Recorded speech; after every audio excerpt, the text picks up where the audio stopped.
Marinate করে রাখা এঁচড় আর কিমাটা, এঁচড় আর কিমা সব একসঙ্গে ঢেলে দেবো। বন্ধুরা, তো তোমাদেরকে চলো আজকে আমি একটা নতুন রেসিপি দেখাচ্ছি। এঁচড়ের এঁচড় একঘেয়ে তরকারি খেতে খেতে অনেকেই যদি বোর হয়ে যাও, তো তোমাদেরকে কিমা দিয়ে আমি আজ দেখাবো এঁচড়ের একটা রেসিপি। তো তেলে আমার ফোড়ন দিতে লাগবে হচ্ছে গোটা গরম মশলা, জিরে, শুকনো লঙ্কা, তেজপাতা। আর এখানে আমি এঁচড়টাকে সেদ্ধ করেছি নুন, হলুদ আর একটুখানি তেল দিয়ে একটু হালকা করে ভাপিয়ে নিয়েছি, বা 50%-এর মতো ভাপিয়ে নেওয়ার পরে আলু আমি কেটে রেখেছি, এগুলো আমাকে ভাজতে হবে, ভেজে তুলতে হবে। আর তারপরে এটাতে আমি দিয়েছি সমস্ত মাংসর মশলা, কিমা দিয়েছি, এই যে কিমা দিয়েছি, কিমা দিয়ে কিমাটা ধুয়ে রেখেছিলাম, কিমা দিয়ে আর আদা, রসুন, জিরে, হলুদ, লঙ্কার গুঁড়ো, গরম মশলা, আর তার সঙ্গে আছে একটুকু মিট মশলা দিয়ে ভালো করে একটু তেল দিয়ে একটু পেঁয়াজ কুচো সব দিয়ে ভালো করে মেখে রেখেছি। আর এখানে টমেটো আর পেঁয়াজ কাটা আছে তেলে দেওয়ার জন্য। এই যে এইগুলো সব কেটে রেখেছি আর এই কিমা দিয়ে আর দিয়ে সব মেখে রেখেছি। তো এবারে পরবর্তী ধাপে চলো বন্ধুরা চলে যাই।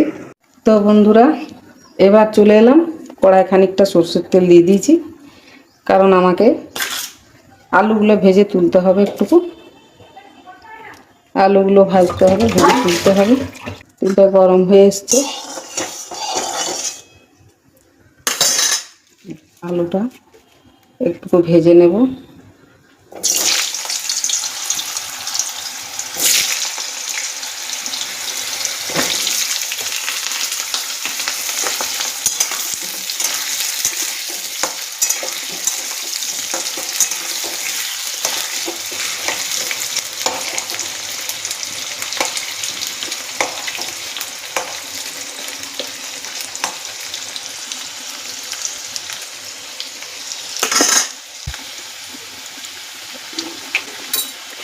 তাহলে আলু ভাজা হয়ে গেছে, আলু ভাজা তুলে দেবো। একটু আলুটা ভেজে নিয়েছি,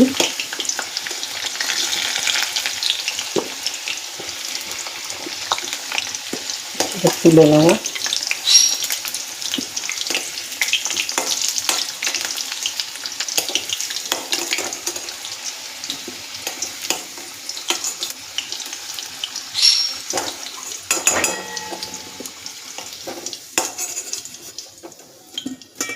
এইবার এই তেলেতেই আর তেল লাগবে না, এতেই আমি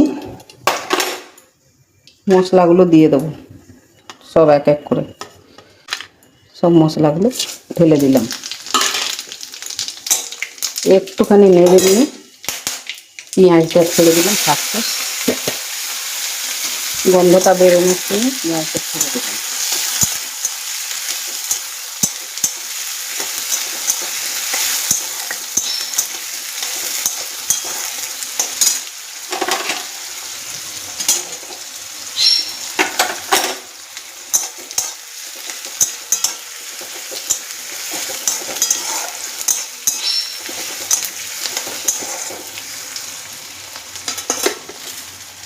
টমাটোটা ছেড়ে দিলাম, পেঁয়াজটা একটু নরম হয়ে গেছে।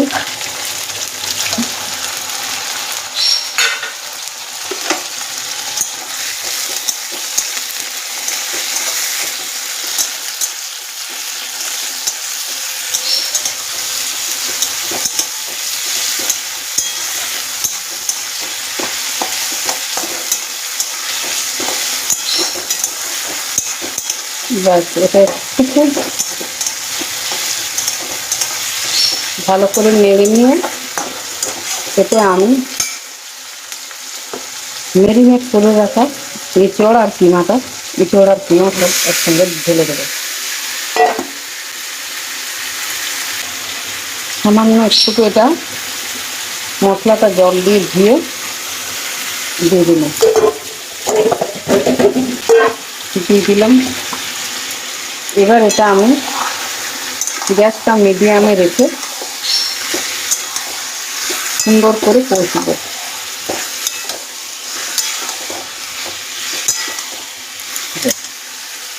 আলুটা দিয়ে দিলাম,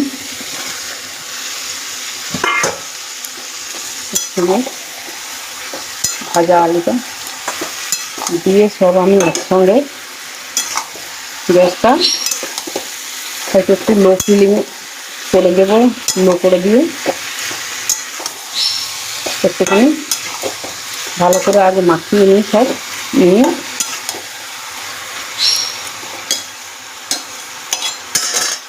এটা আমি একটুখানি গ্যাসটা কমিয়ে কষাটা হোক ততক্ষণ। আমি এতটা জল দিয়েছিলাম ফোটার জন্যে, দেখো এটা ফুটে গেছে, কারণ বেশিক্ষণ আর এটা ফুটতে লাগবে না, সব গলে গেছে। এই যে আলু টালু সবই গলে গেছে, দেখো সব গলে গেছে, সুন্দর সেদ্ধ হয়েছে। দেখো এ দেখো এটাতে নাবালাম, সুন্দর এই দেখো গলে গেছে, সেদ্ধ হয়েছে সুন্দর,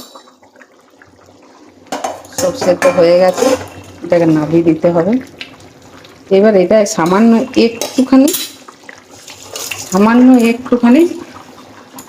চিনি ছড়িয়ে দেবো, তাতে টেস্টটা আর একটু ভালো হবে। একটুখানি চিনি ছড়িয়ে দেবো, এতে 1 চামচের মতো কি 1-1.5 চামচের মতো চিনি ছড়িয়ে দেবো, তাতে একটা স্বাদটা আরও ফুলবে। এবার হয়ে গেছে, চলে যাচ্ছে, দেখো সুন্দর হয়ে গেছে রান্না। এটা আরও একটুকু বসে যাবে, বেশি ইয়ে নেই।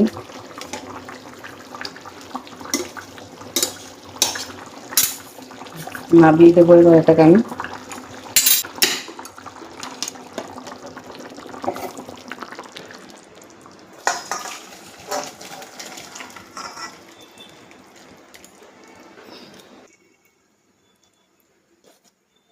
হয়ে গেছে, এটা আমি উপরে ধনেপাতা দিয়ে একটু গার্নিশ করে দেবো।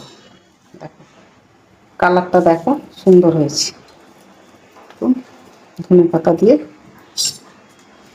গার্নিশ করে দিলাম।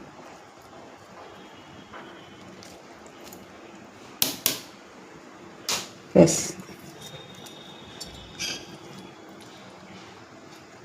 ধনেপাতা দিয়ে একটুকু গার্নিশ করে দিলাম। তো বন্ধুরা, তোমরা একদিন বানিয়ে দেখো কেমন হয়েছে, আর আমাকে যদি ভালো লাগে তাহলে আমাকে সাবস্ক্রাইব, লাইক, কমেন্ট, শেয়ার করে সাবস্ক্রাইব করে দিও প্লিজ।